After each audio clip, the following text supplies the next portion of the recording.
STS STS घर में बैठ के हाहा करा, बस्तर सीखा स्वाहा करा, मर्द के खून बदेही में कर तो मर्द के तरिया ही राहा करा। घर में बैठ के हाहा करा, बस्तर सीखा स्वाहा करा, मर्द के खून बदेही में कर तो मर्द के तरिया ही राहा करा। उनमें उड़ावे का जिगरा लड़ा कर गुलामी वाला, मर्द के जैसे रहा था काम करा बेटा जनानी वाला, मर्द के जैसे रहा था काम करा बेटा जनानी वाला।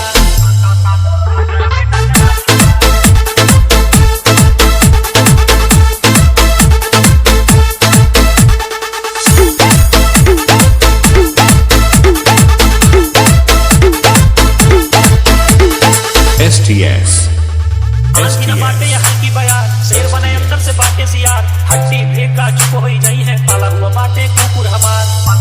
साले भूख सबका उस्मा के रखे बने से कान्हा जी के बंसी, अपने गांव में जाके कहीं दाई का आवा यदुवंशी।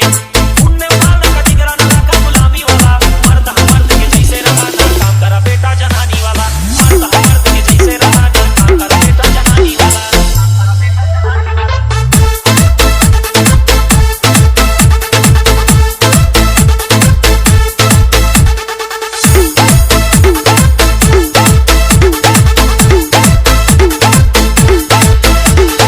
STS दर्द पे बुराई गाए बाटे, सौ जगह चाट के आए बाटे, उनका ऐसे सुध बताऊं है गंगा में जैसे नहाए बाटे। शेर चली के चला चला के राख बनाए बाटे, पूरे इंडस्ट्री पे नाम के अपने धाक जमाए बाटे। उनमें उड़ावे का जिगरा लड़ा कर गुलामी वाला, मर्द के जैसे रहा था काम करा बेटा जनानी वाला, मर्द के जैसे रहा था काम करा बेटा जनानी वाला।